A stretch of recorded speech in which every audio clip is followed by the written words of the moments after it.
ऐसी क्या बात हुई थी कि स्वयं भगवान विष्णु को आराम की जरूरत पड़ी। वो 4 महीने के योग निद्रा में चले गए क्षीर सागर में। श्रावण में हम शिव जी के कौन से स्वरूप को पूजते हैं, क्यों कावड़ यात्रा निकलती है, इसके पीछे एक बहुत खूबसूरत रहस्य है। ये एक रिसेट साइकिल है धरती का। चलिए बताती हूँ। उस समय की बात है कि जब समुद्र मंथन होना था, जिसमें से उन्हें अमृत निकालना था। अब समझिए कि ये एक समुद्र है, ठीक है। इस समुद्र के ऊपर ये मेरू पर्वत खड़ा है। इस पर्वत को हिलाना नेक्स्ट टू इम्पॉसिबल था। देव सब ट्राई कर रहे थे, लेकिन ये पर्वत हिलने का नाम ही नहीं ले रहा था। तब विष्णु जी ने अपना कूर्मा अवतार लिया, यानी कि कछुए का अवतार लिया। समझ लीजिए कि ये कूर्मा अवतार है विष्णु जी का।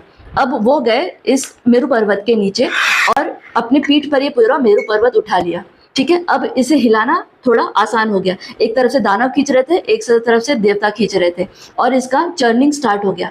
उसमें से निकला विष।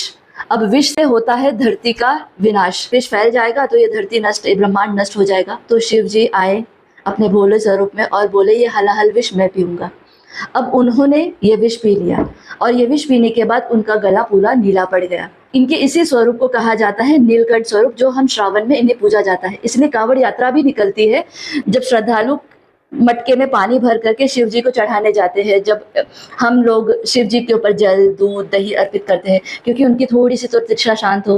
अगर मतन खत्म होने के बाद जो एक कश्यप अवतार लिया था विष्णु जी ने, वो थोड़े तो थक जाएंगे ना, तो सबने डिसाइड किया कि थोड़ा सा ये आराम कर ले। तो विष्णु जी चले गए योग निद्रा में 4 महीने के लिए।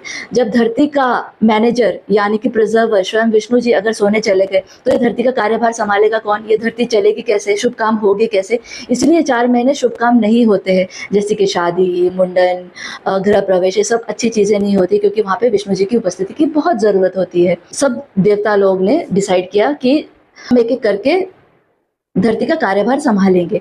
तो सबसे पहले शिव जी आते हैं। शिव जी इस श्रावण महीने में हम शिव जी को इसलिए जल अर्पित करते हैं। ये समय है खुद के अंदर को मंथन करने का, सेल्फ रियलाइजेशन का, सेल्फ डिटॉक्स का, बॉडी, माइंड, सोल। इसलिए बहुत लोग इस समय व्रत भी करते हैं।